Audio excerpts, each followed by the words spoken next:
The history of the Christmas tree.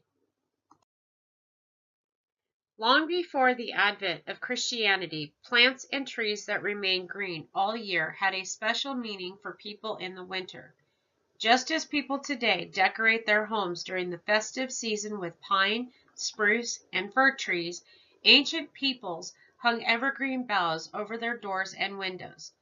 In many countries, it was believed that evergreens would keep away witches, ghosts, evil spirits, and illness.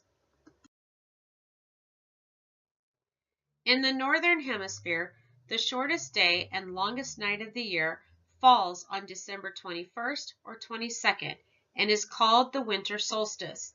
Many ancient people believed that the sun god became sick and weak.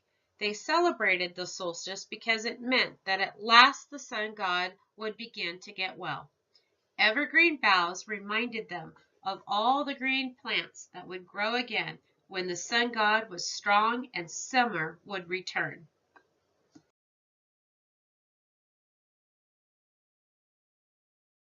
The ancient Egyptians worshipped a god called Ra, who had the head of a hawk and wore the sun as a blazing disk on his crown. At the solstice, when Ra began to recover from the illness, the Egyptians filled their homes with green palm rushes, which symbolized for them the triumph of life over death. Early Romans marked the solstice with a feast called the Saturnalia in honor of Saturn, the god of agriculture. The Romans knew that the solstice meant that soon farms and orchards would be green and fruitful. To mark the occasion, they decorated their homes and temples with evergreen boughs. In Northern Europe, the mysterious Druids, the priests of the ancient Celts, also decorated their temples with evergreen boughs as a symbol of everlasting life. The fierce Vikings in Scandinavia thought that evergreens were the special plant of the sun god Balder.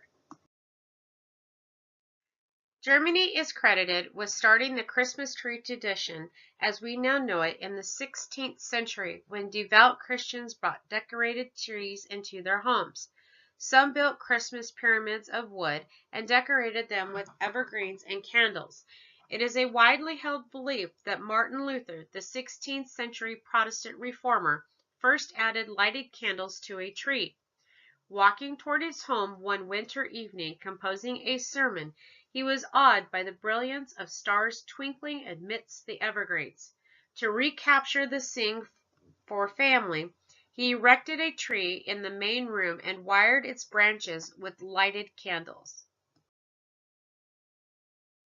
Most 19th century Americans found Christmas trees an oddity. The first record of one being on display was in the 1830s by the German settlers of Pennsylvania, although trees had been a tradition in many German homes much earlier. The Pennsylvania German settlements had community trees as early as 1747, but as late as the 1840s, Christmas trees were seen as pagan symbols and not accepted by most Americans. It is not surprising that, like many other festive Christmas customs, the tree was adopted so late in America. To the New England Puritans, Christmas was sacred. The Pilgrims' second governor, William Bradford, wrote that he tried hard to stamp out pagan mockery of the observance, penalizing any frivolity. The influential Oliver Cromwell preached against the heathen traditions of Christmas carols, decorating trees, and any joyful expression that desecrated that sacred event. In 1659, the General Court of Massachusetts erected a law making any observance of December 25th other than a church service a penal offense. People were fined for hanging decorations. That stern solemnity continued until the 19th century, when the influx of German and Irish immigrants undermined the Puritan legacy.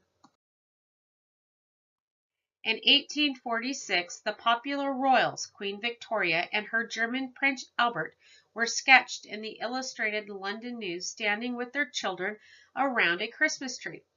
Unlike the previous royal family, Victoria was very popular with her subjects, and what was done at court immediately became fashionable, not only in Britain, but with fashion-conscious East Coast American society. The Christmas tree had arrived. By the 1890s, Christmas ornaments were arriving from Germany and Christmas tree popularity was on the rise around the U.S. It was noted that Europeans used small trees, about 4 feet in height, while Americans liked the Christmas tree to reach from floor to ceiling.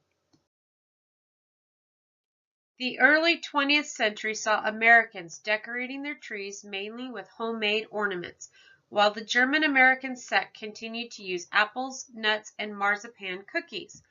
Popcorn joined in after being dyed bright colors and interlaced with berries and nuts. Electricity brought about Christmas lights, making it possible for Christmas trees to glow for days on end. With this, Christmas trees began to appear in town squares across the country, and having a Christmas tree in the home became an American tradition.